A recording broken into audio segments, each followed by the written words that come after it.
I'm Dan Johnson talking to Scott Watrous, who's going to educate me about this.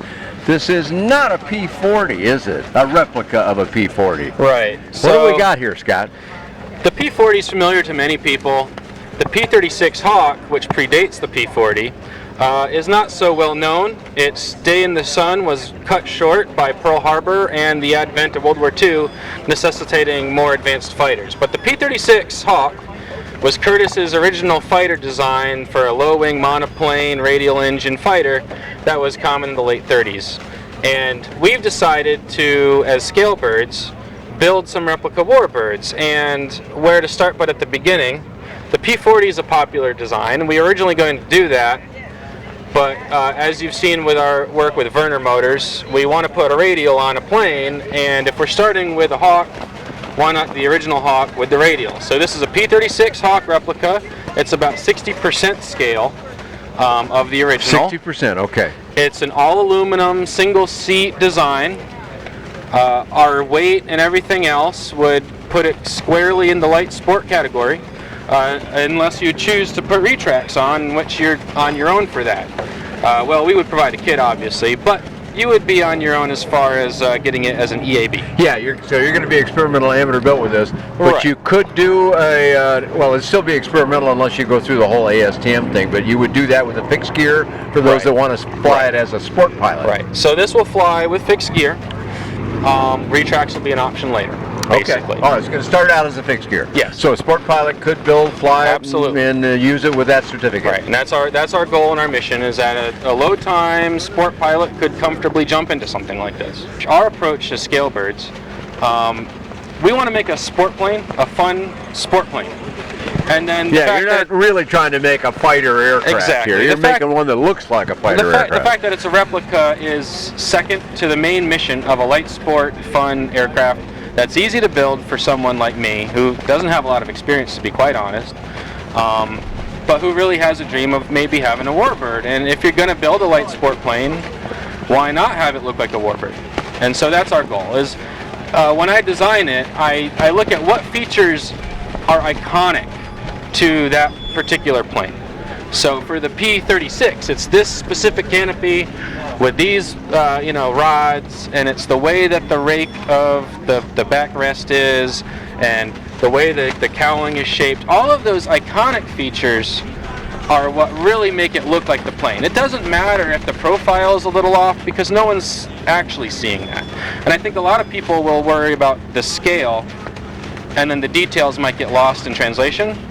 And my goal is to say it's a sport plane of these proportions that we know flies good. And with a specific wing shape and a specific fuselage shape, we know it'll fly good. And when you overlay multiple fighters, different fighters, they actually tend to quite line up on basically the same overall shape, even if the scale is not quite right. And so what I did is I said, here's the proportions and the wing and the fuselage shape and the cockpit size that make a good sport plane. And then I scaled basically some fixtures offline, maybe some dimensions were possible. We made 2D profiles, which you can see on our poster back there, of how is it going to look, where do we got to tweak and push and pull. The canopy is obviously going to be much larger. Pilots don't scale like planes do. Excellent point, right. You're still 100% scale. I'm 100% scale, maybe 120% scale compared to World War II.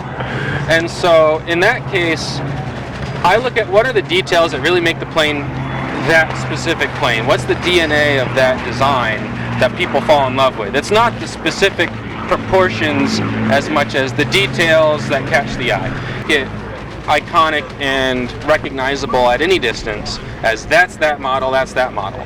But at the end of the day, as a company, we can make a lot of those models fit our mold. And so that's what we do. So this is a 60% P40 or a P36, but it might be a 80% zero.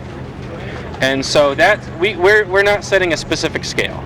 We're setting a size of plane we want, and then the scale just varies. All right, let's go back into a little bit of the actual building process then that somebody's going to have to do to create one of these. What do you deliver to them, Scott? But our goal, and I think that's quite achievable, is what you would call a quick build kit. So our center section, spar, and everything would be done.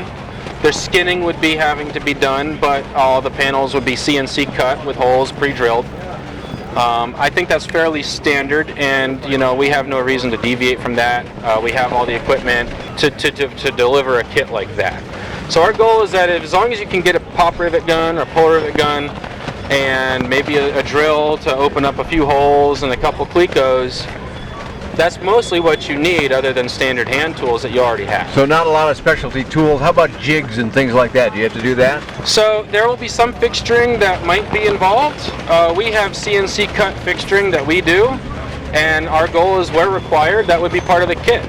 Okay, so let's talk a little bit about the engine that you'll put on this 60% scale aircraft. What does that translate to in engine choices of the Werner line? So for the Werner line, you have two choices for these light fighters, which is the 5SI and the 7U.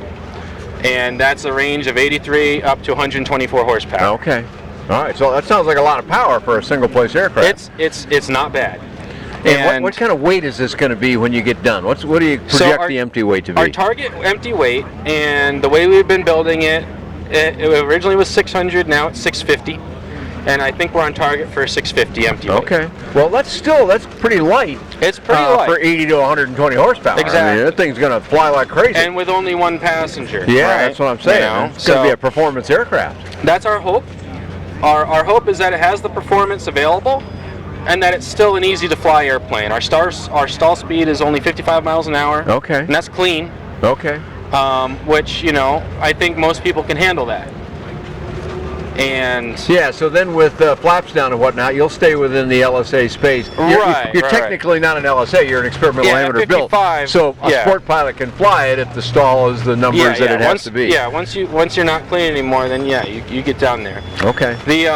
And what kind of speed will it achieve? Cruising speed or whatever. With the 5, it's around 124 miles an hour level. Okay. And again, within the parameters, so that's good. With the 7, I think you're around 150 max level cruise. Okay, so that will take you into a little different thing. Yep. And of course, retractable gear means you got to have a regular private or better so too. So if you're looking for an LSA, you'd put a 5 on, and that saves you some money there, and it gives you plenty of performance. And with the fixed gear, I mean, you're clearly within pretty much all the LSA parameters I can think of. And then with the 7, you'll get the speed that you want and the retracts that you want to really make it a demon. So. Pretty cool. So I can imagine somebody getting all excited if they had the same conversation we just had, that our viewers got to see, and going, okay, I got to have one of these things. When could you propose to deliver one to somebody? So we've been talking with some people, and we're looking to get some sort of early stage, they call beta builders, I suppose, going by the end of the year. Oh, okay. So fairly near term. We're on track to be flying right after, say, August. Okay. So that's our goal. We got to get the engine on and get the outer wings installed. But after that point, we'll be doing some test flights and all that. But our goal is this fall to get the beta kits kind of going. And hopefully next year sometime, Sun and Fun, Oshkosh, that kind of time frame, we'll be offering some kits to people who really are eager. So. Okay, so let's. I'm looking at the tail and I'm imagining the wing out here. You're going to have substantial portions of it fabric covered? The control surfaces are all fabric covered. Okay, all the control surfaces. Yes. The wing's going to be all aluminum. All aluminum. Okay, so yeah. So, and was that typical of the original? Were they that way too? That's how the originals were done. And our goal is to essentially mimic.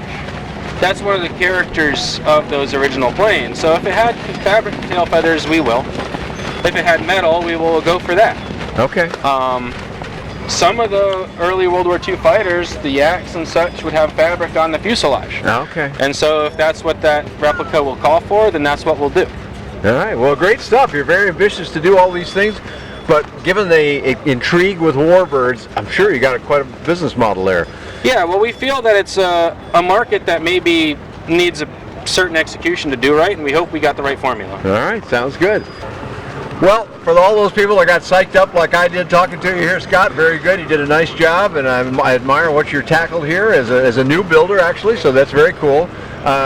Where can people find out more information, contact you, maybe place an order when you're ready for that? So our website is www.scalebirds.com. That's one word, ScaleBirds. All right. And that's the website that will have all the information for our plane.